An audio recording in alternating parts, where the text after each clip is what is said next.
تھوڑی دیر بعد کار شہر کی طرف واپس جا رہی تھی۔ روشی اور عمران اگلی سیٹ پر تھے۔ عمران کار ڈرائیو کر رہا تھا۔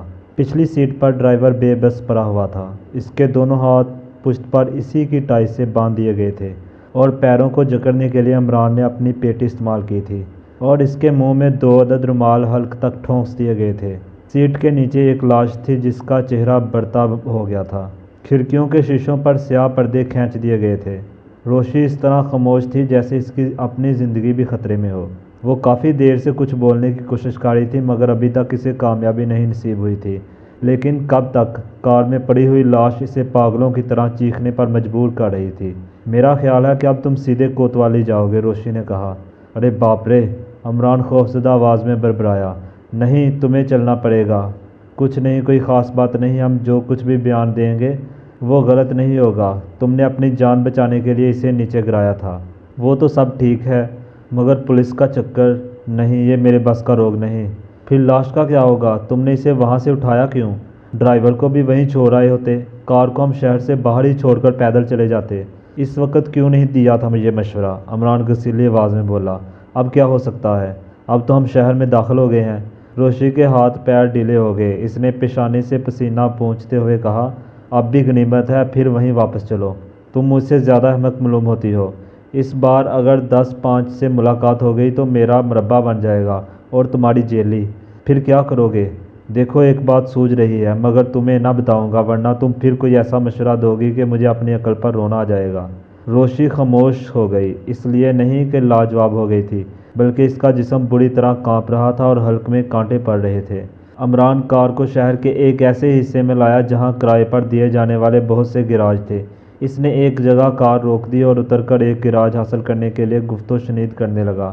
اس نے مینیجر کو بتایا کہ وہ سیاح ہے، کاروینیشن ہوٹل میں قیام ہے مگر چونکہ وہاں کاروں کے لیے کوئی انتظام نہیں ہے اس لیے وہ یہاں ایک گیراج کرائے پر حاصل کرنا چاہتا ہے۔ بات غیر معمولی نہیں تھی، اس لیے اسے گیراج حاصل کرنے میں دشواری نہیں ہوئی۔ اس نے 1 ہفتہ کا پیشگی کرایہ ادا کر کے گیراج کی کنجی اور رسید حاصل کی اور پھر کار کو گیراج میں مقفل کر کے روشی کے ساتھ ٹہلتا ہوا دوسری سڑک پر آ گیا۔ لیکن اس کا انجام کیا ہوگا؟ روشی بڑبڑائی۔ صبح تک وہ ڈرائیور بھی مر جائے گا، عمران نے بڑی سادگی سے جواب دیا۔ تم بالکل گدھے ہو، روشی جلا گئی۔ نہیں، اب میں اتنا گدھا بھی نہیں ہوں، میں نے اپنا صحیح نام اور پتہ نہیں لکھوایا۔ اس خیال میں نہ رہنا، روشی نے تلخ لہجے میں کہا۔ پولیس شکاری کتوں کی طرح پیچھا کرتی ہے۔ فکر نہ کرو، 1 ہفتے تک تو وہ گیراج کھلتا نہیں کیونکہ میں نے 1 ہفتے کا پیشگی کرایہ ادا کیا ہے اور پھر 1 ہفتے میں میں نہ جانے کہاں ہوں گا، ہو سکتا ہے مر ہی جاؤں، ہو سکتا ہے اس نامعلوم آدمی کی موت آ جائے۔ بہرحال وہ اپنے دوست ساتھیوں سے تو محروم ہو ہی چکا۔ روشی کچھ نہ بولی، اس کا سر چکرا رہا تھا۔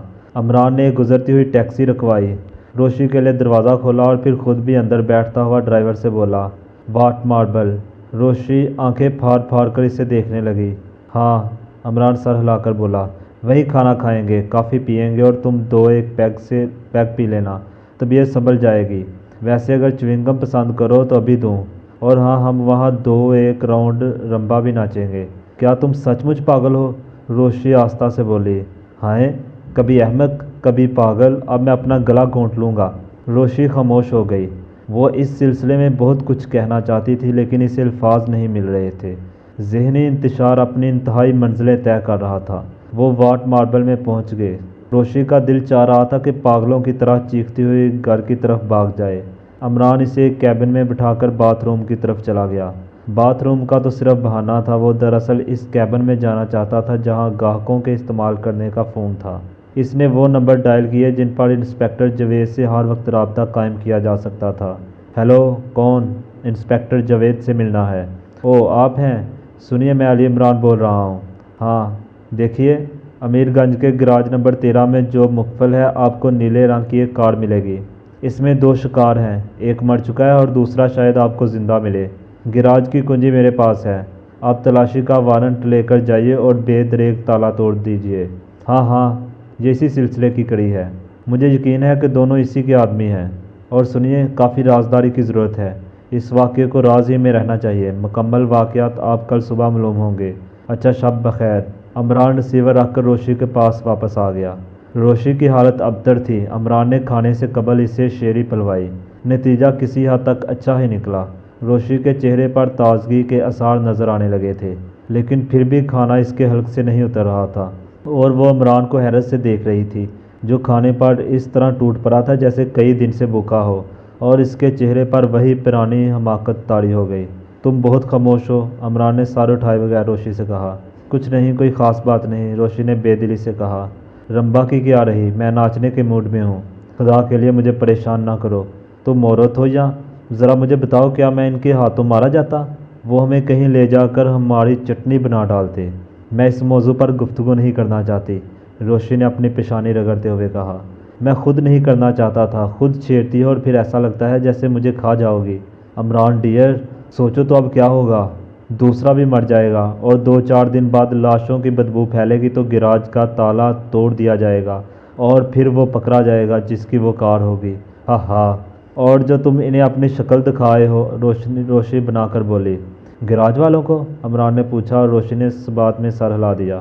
مگر وہ لوگ تمہاری شکل نہیں دیکھ سکے تھے، تم محفوظ رہو گی۔ میں تمہارے لیے کہہ رہی ہوں۔ روشی جھپٹ پڑی۔ میری فکر نہ کرو، میں پٹھان ہوں، جب تک اس نامعلوم آدمی کا صفایا نہ کر دوں اس شہر سے نہیں جاؤں گا۔ ویسے میں اب تمہارے ساتھ نہیں رہ سکتا۔ کیوں؟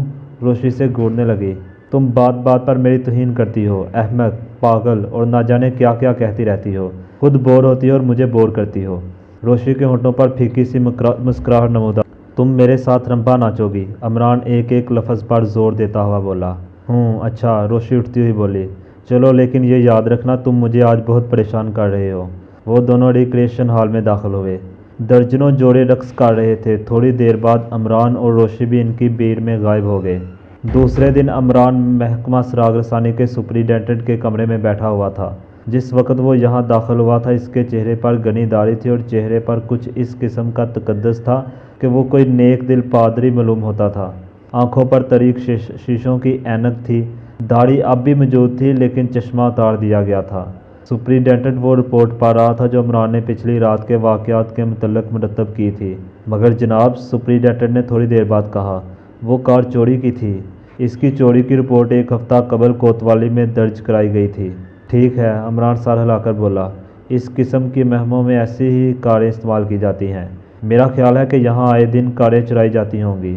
آپ کا خیال درست ہے، لیکن وہ کہیں نہ کہیں مل بھی جاتی ہیں۔ لیکن ایسی کسی کار کے ساتھ کسی آدمی کا بھی پکڑا جانا پہلا واقعہ ہے۔ ڈرائیور سے آپ نے کیا معلوم کیا؟ عمران نے پوچھا۔ کچھ بھی نہیں، وہ کہتا ہے کہ کل شام ہی کو اس کی خدمات حاصل کی گئی تھی۔ وہ دراصل ایک ٹیکسی ڈرائیور ہے، اور اسے صرف 3 گھنٹے کام کرنے کی اجرت 300 روپے پیشگی ادا کر دی گئی تھی۔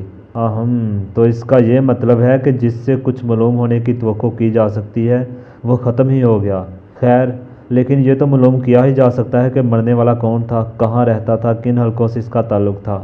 جاوید اس کے لیے کام کر رہا ہے، اور مجھے توقع ہے کہ وہ کامیاب ہوگا۔ ٹھیک، اچھا، کیا آپ اس بات سے واقف ہیں؟ مگر نہیں۔ خیر، میں اب بھی کیا کہہ رہا تھا؟ عمران خاموش ہو کر اپنی پیشانی پر انگلی مارنے لگا۔ وہ دراصل سپرنٹینڈنٹ سے فون نمبر 60 کے متعلق گفتگو کرنے جا رہا تھا، لیکن پھر کچھ سوچ کر رک گیا۔ کیا آپ کوئی خاص بات کہنے والے تھے؟ سپرنٹینڈنٹ نے پوچھا۔ وہ بھی بھول گیا، عمران نے سنجیدگی سے کہا۔ پھر اس کے چہرے پر نہ جانے کہاں کا غم ٹوٹ پڑا، اور وہ ٹھنڈی سانس لے کر دردناک لہجے میں بولا، میں نہیں جانتا کہ یہ کوئی مرض ہے یا ذہنی کمزوری۔ اچانک اس طرح ذہنی روح بہکتی ہے کہ میں وقتی طور پر سب کچھ بھول جاتا ہوں۔ ہو سکتا ہے کہ تھوڑی دیر بعد وہ بات یاد ہی آ جائے جو میں آپ سے کہنا چاہتا تھا۔ سپرنٹینڈنٹ اسے ٹٹولنے والی نظروں سے دیکھنے لگا، لیکن عمران کے چہرے سے اس کی دلی کیفیات کا اندازہ کر لینا آسان کام نہیں تھا۔ پھر اس کیس کے متعلق دونوں میں کافی دیر تک مختلف قسم کی باتیں ہوتی رہیں۔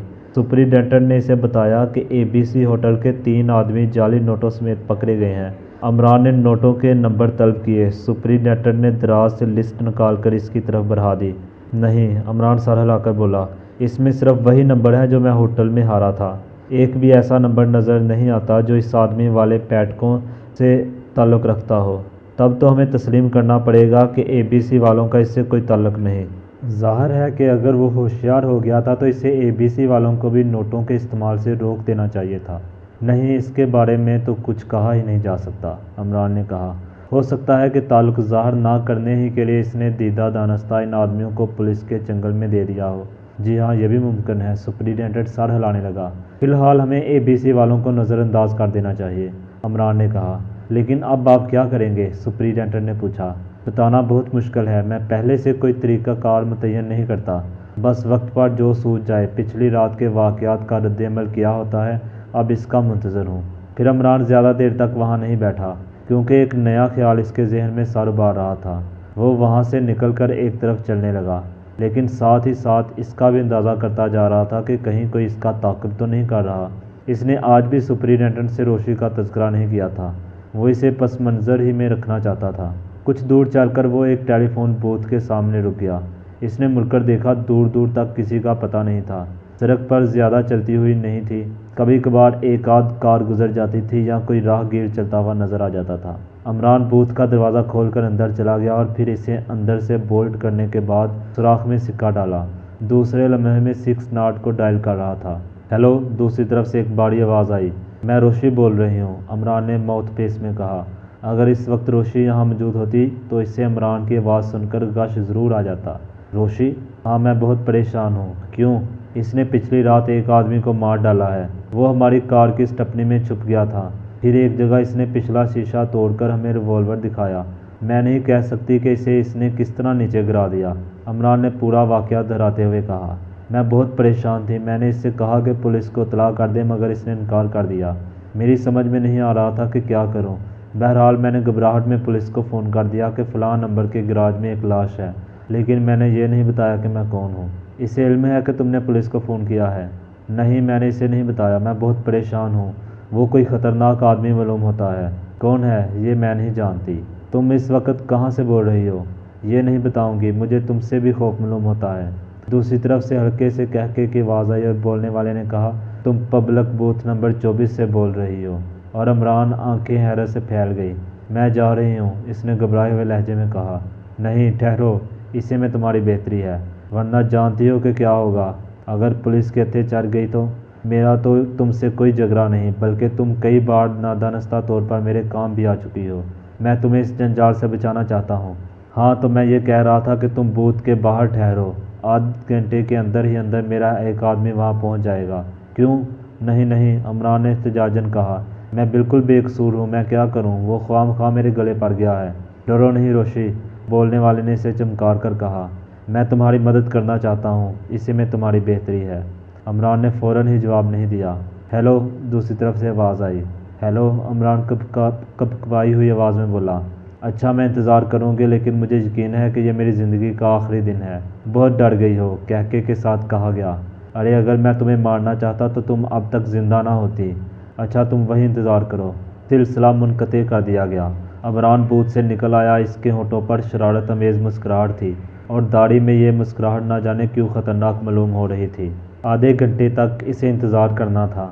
وہ ٹہلتا ہوا سڑک کی دوسری طرف چلا گیا۔ ادھر چند سایہ دار درخت تھے۔ روشی کا انتظام اس نے پچھلی رات ہی کو کر لیا تھا۔ وہ اس وقت ایک غیر معروف سے ہوٹل کے ایک کمرے میں مقیم تھی، اور عمران نے پچھلی رات اسی کے فلیٹ میں تنہا گزاری تھی۔ وہ درختوں کے نیچے ٹہلتا رہا۔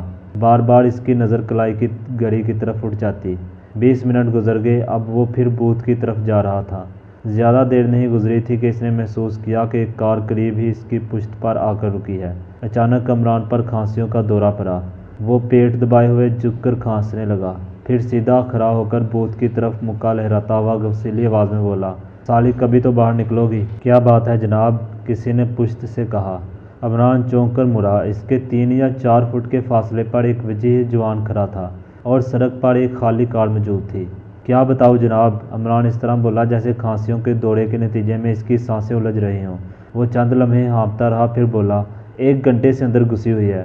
مجھے بھی ایک ضروری فون کرنا ہے۔ کئی بار دستک دے چکا ہوں، اور ہر بار یہی کہہ دیتی ہے، 1 منٹ ٹھہریے۔ 1 منٹ کی ایسی کی تیسی، 1 گھنٹہ ہو گیا۔ اور ٹھہریے، میں دیکھتا ہوں۔ نوارد آگے بڑھتا ہوا بولا۔ اس نے ہینڈل گھما کر دروازہ کھولا، لیکن پھر اسے مڑنا نصیب نہیں ہوا۔ عمران کا ہاتھ اس کی گردن دبوچ چکا تھا۔ اس نے اسے بوتھ کے اندر دھکا دے دیا اور خود بھی طوفان کی طرح اس پر جا پڑا۔ بوتھ کا دروازہ خود کار تھا، اس لیے اسے بند کرنے کی ضرورت بھی نہیں تھی۔ وہ ان دونوں کے داخل ہوتے ہی خود بخود بند ہو گیا تھا۔ تھپڑوں، گونسوں اور لاتوں کا طوفان۔ ہاتھ کے ساتھ ہی ساتھ عمران کی زبان بھی چل رہی تھی۔ میں روشی، تمہاری ٹھکائی کر رہی ہوں، مڑی جان۔ اپنے بل ڈاگ سے کہہ دینا کہ میرے بقیہ نوٹ مجھے واپس کر دے، ورنہ ایک دن اسے بھی کسی چوہے دان میں بند کر کے ماروں گا۔ اور وہ سالی روشی، وہ بھی مجھے جل دے گئی، کل رات سے غائب ہے۔ اور بیٹا کل رات میں نے تمہارے ایک ساتھی کی کمر توڑ دی ہے۔ عمران اس پر اچانک اس طرح ٹوٹ پڑا تھا کہ اسے کچھ سوچنے سمجھنے کا موقع ہی نہ مل سکا۔ پھر ایسی صورت میں چپ چاپ پٹتے رہنے کے علاوہ اور کیا ہو سکتا تھا؟ تھوڑی دیر میں اس نے ہاتھ پیر ڈال دیے۔ عمران نے اسے کالر سے پکڑ کر اٹھایا لیکن اس کے پیر زمین پر ٹکتے ہی نہیں تھے۔ دیکھو بیٹا، اپنے بلڈاگ سے کہہ دینا کہ آج رات کو میرے بقیہ نوٹ واپس مل جانے چاہیے۔ وہ جعلی ہیں، میں ابھی انہیں بازار میں نہیں لانا چاہتا تھا، مگر اس کتے کی وجہ سے میرا کھیل بگڑ گیا ہے۔ آخر وہ دوسروں کے معاملات میں ٹانگ اڑانے والا ہوتا کون ہے؟ اس سے کہو آج رات مجھے نوٹ واپس مل جانے چاہیے۔ میں روشی کے فلیٹ میں ہوں، وہ مجھ سے خائف ہو کر کہیں چھپ گئی ہے۔ آج رات کو بولنا نہیں، میں روشی کے فلیٹ ہی میں ملوں گا۔ اور یہ بھی کہہ دینا اس چریمار سے کہ ABC ہوٹل میں ایک پولیس آفیسر مچھلیوں کے شکار کے بہانے ٹھہرا ہوا ہے، ہوشیار رہنا۔ پھر اس نے اسے کھینچ کر بوتھ سے باہر نکالا۔ سڑک ویران پڑی تھی۔ نووارد اگر چاہتا تو کھلی جگہ میں اس سے اچھی طرح نپٹ سکتا تھا، مگر حقیقت تو یہ تھی کہ اب اس میں جدوجہد کی سخت نہیں رہ گئی۔ عمران نے اسے اسٹیئرنگ کے سامنے بٹھا دیا۔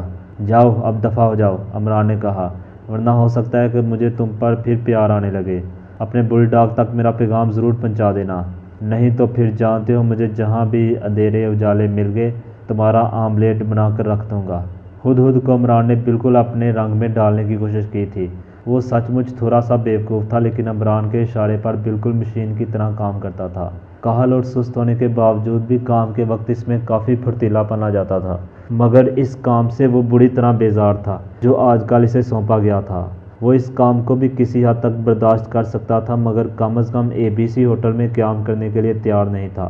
لیکن عمران سے خوف بھی معلوم ہوتا تھا اور وہ بیچارہ ابھی تک اس بات سے واقف نہیں تھا کہ اسے حقیقتاً کرنا کیا ہے۔ ویسے محکمہ اسے مچھلی کا شکار کرنے کی تنخواہ تو دیتا نہیں تھا۔ کل وہ ہوٹل میں داخل ہوا تھا اور آج اسے عمران کی ہدایت کے مطابق شکار کے لیے صبح سے شام تک سمندر کے کنارے بیٹھنا تھا، لیکن وہ ABC کی فضا اور ماحول سے سخت بیزار تھا۔ اسے وہاں ہر وقت بوڑھے آدمی اور بوڑھی عورتیں نظر آتی تھی۔ اس وقت وہ ناشتے کی میز پر بیٹھا جلدی جلدی حلق میں چائے ڈیل رہا تھا۔ وہ جلد سے جلد یہاں سے نکل جانا چاہتا تھا۔ بات یہ تھی کہ اسے کاؤنٹر کے قریب وہی عورت نظر آ گئی تھی جس نے پچھلی رات اسے بہت پریشان کیا تھا۔ رات وہ نشے میں تھی اور ہدہد کے سر ہو گئی تھی کہ وہ اسے فلم دیوداس کا گانا بالم بسو مورے من میں سنائے۔ ہدہد کی بکھلاہٹ دیکھ کر دوسرے لوگ بھی اس تفریح میں دلچسپی لینے لگے تھے۔ پتہ نہیں کس طرح ہدہد نے اس سے پیچھا چھڑایا تھا۔ اب اس وقت پھر اسے دیکھ کر اس کے ہاتھ پیر پھول گئے تھے، لیکن عورت جو اس وقت نشے میں تھی کافی سنجیدہ نظر آ رہی تھی۔ ہدہد نے جلدی جلدی ناشتہ ختم کیا اور کمرے سے شکار کا سامان لے کر گھاٹ کی طرف روانہ ہو گیا۔ ہدہد یہاں آنے کے مقصد سے تو واقف نہیں تھا۔ وہ اچھی طرح جانتا تھا کہ عمران کو اس علاقے سے کیوں دلچسپی ہو سکتی ہے، مگر وہ یہ نہیں جانتا تھا کہ خود اسے کیا کرنا ہے۔ البتہ وہ اپنی آنکھیں ضرور کھلی رکھنا چاہتا تھا۔ اس حصے میں سمندر پر سکون تھا اور ادھر لانچوں اور کشتیوں کی بھی آمد و رفت نہیں رہتی تھی۔ اسے اپنے علاوہ 2-3 آدمی اور بھی نظر آئے جو پانی میں ڈوریں ڈالے بیٹھے ہونگ رہے تھے۔ وہ 1 بجے تک جک مارتا رہا لیکن ایک مچھلی بھی اس کے کانٹے میں نہ لگی، لیکن وہ شاید اس سے بے خبر تھا کہ تھوڑے ہی فاصلے پر ایک آدمی کھڑا خود اسی کا شکار کرنے کی طاق میں ہے۔ وہ آدمی چند لمحے کھڑا سگریٹ کے کش لیتا رہا، پھر آہستہ آہستہ ہدہد کی طرف بڑھا۔ آج کل شکار مشکل ہی سے ملتا ہے، اس نے ہدہد سے کچھ فاصلے پر بیٹھتے ہوئے کہا۔ ہدہد چونک کر اسے گھورنے لگا۔ یہ ایک دبلا پتلا اور دراز قد آدمی تھا، عمر 30 اور 40 کے درمیان رہی ہوگی۔ اس کے شانے سے ایک کیمرہ لٹک رہا تھا۔ جی ہاں، ہدہد اپنے چہرے پر خوش اخلاقی کے آثار پیدا کرتا ہوا بولا۔ آپ اس شوق کو کیسے سمجھتے ہیں؟ نووارد نے پوچھا۔ معاف فرمائیے گا، میں سمجھا نہیں۔ اوہ، میرے سوال کو کسی اور روشنی میں نہ لیجیے گا۔ میرا تعلق دراصل ایک تصویر ماہ نامے سے ہے اور میرا کام یہ ہے کہ میں مختلف قسم کی ہابیز کے متعلق معلومات اور تصاویر فراہم کروں۔ یہ میری ہابی نہیں بلکہ پیشہ ہے، ہدہد مسکرا کر بولا۔ میں نہیں یقین کر سکتا جناب، نووارد بھی ہنسنے لگا۔ ہمارے یہاں کے پیشہ ور سمندر میں جال ڈالتے ہیں اور ان کا لباس اتنا شاندار نہیں ہوتا اور وہ تنکوں کے ہیٹ نہیں لگاتے۔ ہدہد بھی خواہ مخواہ ہنسنے لگا اور نووارد نے کہا، میں آپ کا شکر گزار ہوں گا اگر آپ مجھے شکار کھیلتے ہوئے 2-3 پوز دے دیں۔ یہاں اکیلا میں ہی تو نہیں ہوں، درست ہے، لیکن میں انہیں اس قابل نہیں سمجھتا کہ ان کی تصویر کسی ایسے ماہنامے میں شائع ہو جو امریکہ، انگلینڈ، فرانس اور جرمنی، ہالینڈ جیسے ممالک میں جاتا ہو۔ ہدہد گدھے کی طرح پھول گیا اور اس نے اپنے 2-3 پوز دیے، لیکن اس شوق سے متعلق اظہار خیال کرتے وقت وہ بری طرح ہکلانے لگا۔ ظاہر ہے کہ اسے مچھلیوں کے متعلق صرف اتنا ہی معلوم تھا کہ ہر مچھلی لذیذ نہیں ہوتی، اور خواہ وہ کسی قسم سے تعلق رکھتی ہو، اس میں کانٹے ضرور ہوں گے۔ میں زبانی نہیں بتا سکتا، اس نے آخرکار تنگ آ کر کہا۔ لکھ کر دے سکتا ہوں۔ ہوتا ہے، نوورد سر ہلا کر بولا۔ بعض لوگ لکھ سکتے ہیں، بیان نہیں کر سکتے۔ اچھا کوئی بات نہیں، مجھے اس کے بارے میں جتنا بھی علم ہے خود ہی لکھ لوں گا۔ ویسے آپ مجھے اپنا نام اور پتہ لکھوا دیجئے۔ ہدہد نے اطمینان کا سانس لیا۔ ظاہر ہے کہ اس نے نام اور پتہ غلط ہی لکھوایا ہوگا۔ نوورد رخصت ہو گیا، لیکن اس نوورد کی گات میں بھی کوئی تھا۔ جیسے ہی وہ ریتلے حصے کو پار کر کے بندرگاہ کی طرف جانے والی سڑک پر پہنچا، ایک آدمی تودے کی اوٹ سے نکل کر اس کا تعاقب کرنے لگا، اور یہ آدمی عمران کے علاوہ اور کوئی نہیں تھا۔ روشی اپنے اقامتی ہوٹل میں پچھلی رات سے عمران کا انتظار کر رہی تھی۔ وہ اسے ہوٹل میں ٹھہرا کر جلدی ہی واپس آنے کا وعدہ کر کے رخصت ہو گیا تھا۔ روشی اس کے لیے بے حد متفکر تھی، لیکن اتنی ہمت بھی نہیں رکھتی تھی کہ اس کی تلاش میں نکل کھڑی ہوتی۔ اسے پولیس کا بھی خوف تھا، اور بھیانک آدمی تو تھا ہی اس کی تلاش میں۔ سارا دن گزر گیا لیکن عمران نہیں آیا۔ اس وقت شام کے 4 بج رہے تھے اور روشی قطعی نا امید ہو چکی تھی۔ اسے یقین تھا کہ عمران کسی نہ کسی مصیبت میں پھنس گیا ہے، یا تو وہ پولیس کے ہتھے چڑھ گیا، یا پھر اس بھیانک آدمی نے۔ وہ اس خیال ہی سے کانپ اٹھی۔ اس کے تصور میں عمران کی لاش تھی۔ وہ پلنگ پر کروٹیں بدل رہی تھی، اس کی سمجھ میں نہیں آتا تھا کہ کیا کرے۔ اچانک کسی نے دروازے پر دستک دی اور روشی اچھل پڑی، لیکن پھر اس نے سوچا ممکن ہے ویٹر ہو، کیونکہ یہ چائے کا وقت تھا۔ آ جاؤ، روشی نے بے دلی سے کہا۔ دروازہ کھلا، عمران سامنے کھڑا مسکرا رہا تھا۔ تم؟ روشی بے تحاشا اچھل کر اس کی طرف لپکی۔ تم کہاں تھے؟ میں تمہیں مار ڈالوں گی۔ ہائے! عمران اس طرح بکھلا کر پیچھے ہٹ گیا جیسے اسے سچ مچ روشی کی طرف سے قاتلانہ حملے کا خدشہ ہو۔ روشی ہنسنے لگی، مگر اسے جھنجھوڑ کر بولی، تم بڑے سور ہو، بتاؤ کہاں تھے؟ چچی فرزانہ کا مکان تلاش کر رہا تھا، عمران سنجیدگی سے بولا۔ کیوں، یہ کون ہے؟ میں نہیں جانتا، عمران ٹھنڈی سانس لے کر بولا۔ مجھے معلوم ہوا ہے کہ وہ ایک ایسے آدمی سے واقف ہے جس کا بایاں کان آدھا کٹا ہوا ہے۔ کرنے لگے بے تکی بکواس۔ تم مجھے اس طرح چھوڑ کر کہاں چلے گئے تھے؟ کیا تم مرنا چاہتی ہو؟ ہاں میں مرنا چاہتی ہوں، روشی چھلا گئی۔ اچھا تو اردو کے عشقیہ ناول پڑھنا شروع کر دو، تم بہت جلد بور ہو کر مر جاؤ گی۔ عمران میں تمہیں گولی مار دوں گی۔ چلو بیٹھ جاؤ، عمران اسے ایک آرام کرسی پر دھکیلتا ہوا بولا۔ ہم دونوں کی زندگی کا انحصار صرف اس نامعلوم آدمی کی موت پر ہے۔ روشی اسے خاموشی سے دیکھتی رہی، پھر بولی، تم آخر ہو کیا بلا؟ مجھے بتاؤ، میں پاگل ہو جاؤں گی۔ میں تم سے پوچھتا ہوں کہ کیا کل رات فون پر تم نے پولیس کو اطلاع دی تھی؟ کس بات کی اطلاع؟ روشی چونک پڑی۔ یہی کہ گراج نمبر 13 میں ایک لاش ہے۔ ہرگز نہیں، بھلا میں کیوں اطلاع دینے لگی؟ پتہ نہیں، پھر وہ کون عورت ہے؟ تم نے شام کا کوئی اخبار دیکھا؟ نہیں، میں نے نہیں دیکھا۔ مجھے پوری بات بتاؤ، الجھن میں نہ ڈالو۔ پولیس نے گراج کا تالا توڑ کر اس لاش کو دریافت کر لی ہے۔ ڈرائیور زندہ ہی نکلا، صرف بے ہوش ہو گیا تھا۔ اخبار کی خبر ہے کہ پچھلی رات کسی نامعلوم عورت نے، جو لہجے سے اینگلو انڈین معلوم ہوتی تھی، فون پر اس کی اطلاع پولیس کو دی تھی۔ میں قسم کھانے کو تیار ہوں، مجھے یقین ہے کہ تم ایسی حرکت نہیں کر سکتی۔ کہنے کا مطلب صرف یہ ہے کہ تم میری اجازت کے بغیر اس ہوٹل سے باہر قدم نہ نکالنا، خواہ مجھ سے 1 ہفتہ کے بعد ہی ملاقات کیوں نہ ہو۔ میں وعدہ نہیں کر سکتی۔ کیوں؟ میں تمہارے ساتھ ہی رہوں گی۔ تم مجھے تنہا نہیں چھوڑ سکتے، یعنی تم چاہتے ہو کہ ہم دونوں کی گردنیں ساتھ ہی کٹیں؟ نہ جانے کیوں مجھے تمہاری موجودگی میں کسی سے بھی خوف نہیں محسوس ہوتا۔ اچھا، صرف آج رات اور یہاں ٹھہر جاؤ۔ آخر کیوں؟ تم کیا کرتے پھر رہے ہو، مجھے بتاؤ۔ نہیں روشی، تم بہت اچھی ہو، تم آج رات یہیں قیام کرو گی۔ اچھا یہ بتاؤ، کبھی تمہیں ABC ہوٹل میں کوئی ایسا آدمی نظر آیا جس کا بایاں کان آدھا کٹا ہوا ہو؟ روشی پلکیں چپکانے لگی۔ شاید وہ کچھ دیر یاد کرنے کے لیے ذہن پر زور دے رہی تھی۔ کیوں، تم یہ کیوں پوچھ رہے ہو؟ اس نے آہستہ سے پوچھا۔ نہیں، میں نے وہاں ایسا کوئی آدمی نہیں دیکھا، لیکن میں ایسے ایک آدمی کو جانتی ضرور ہوں۔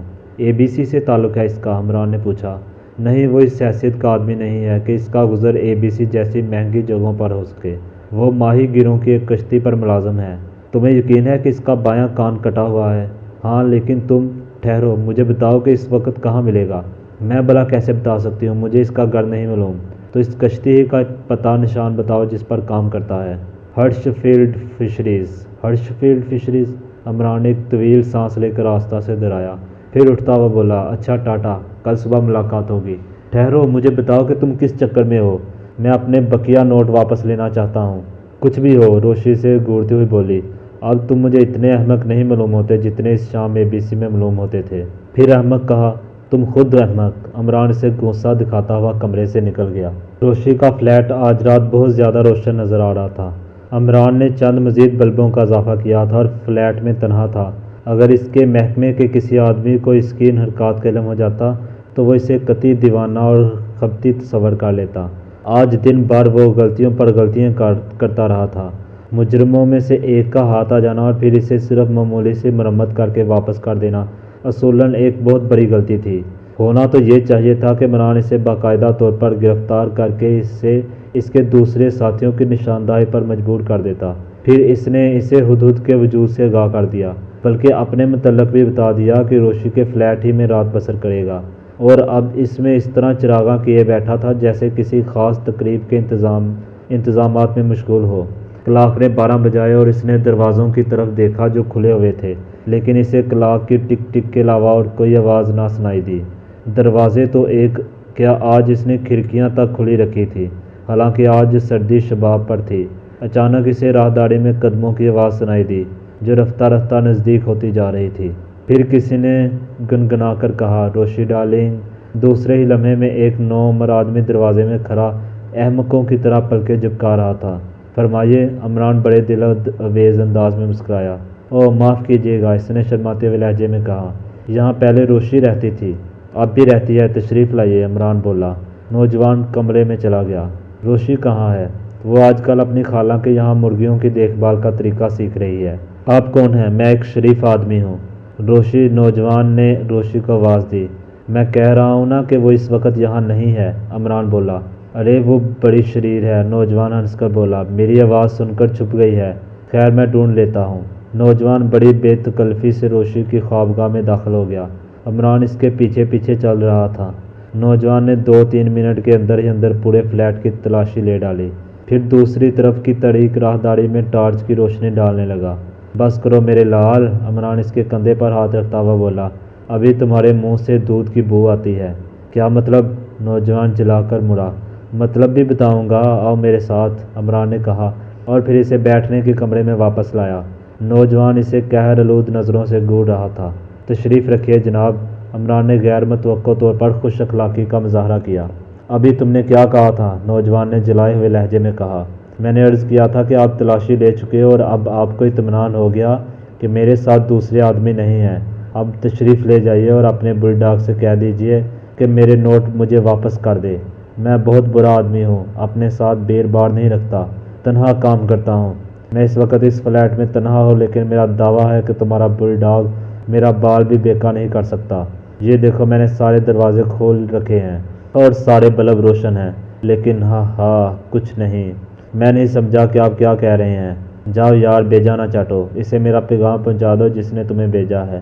چلو اب کھسکو بھی، ورنہ میرا ہاتھ تم پر بھی اٹھ جائے گا۔ آج ہی میں تمہارے ایک ساتھی کی اچھی خاصی مرمت کر چکا ہوں، میں تمہیں دیکھ لوں گا، نوجوان اٹھتا ہوا بولا اور آندھی کی طرح کمرے سے نکل گیا۔ لیکن عمران اس طرح کھڑا تھا جیسے اسے ابھی کسی اور کا انتظار ہو۔ اس نے جیب سے چوئنگم کا پیکٹ نکالا اور ایک منتخب کر کے اسے آہستہ آہستہ کچلنے لگا۔ سیکنڈ منٹوں میں اور منٹ گھنٹوں میں تبدیل ہوتے چلے گئے، لیکن قریب یا دور کسی قسم کی بھی آواز نہ سنائی دی، اور پھر عمران خود کو سچ مچ احمق سمجھنے لگا۔ اسے توقع تھی کہ وہ نامعلوم آدمی ضرور آئے گا، لیکن اب 2 بج رہے تھے اور کائنات پر سناٹے کی حکمرانی تھی۔ اس نے سوچا کہ اب اس حماقت کا خاتمہ کر دے۔ ممکن ہے کہ وہ نوجوان روشی ہی کا کوئی گاہک رہا ہو۔ عمران دروازے اور کھڑکیاں بند کرنے کے لیے اٹھا۔ ابھی وہ دروازے کے قریب بھی نہیں پہنچا تھا کہ راہداری میں قدموں کی آوازیں گونجنے لگی۔ کوئی بہت تیزی سے اسی طرف آ رہا تھا۔ عمران بڑی پھرتی سے 3-4 قدم پیچھے ہٹ آیا، لیکن دوسرے ہی لمحے میں اس کی آنکھیں حیرت سے پھیل گئی۔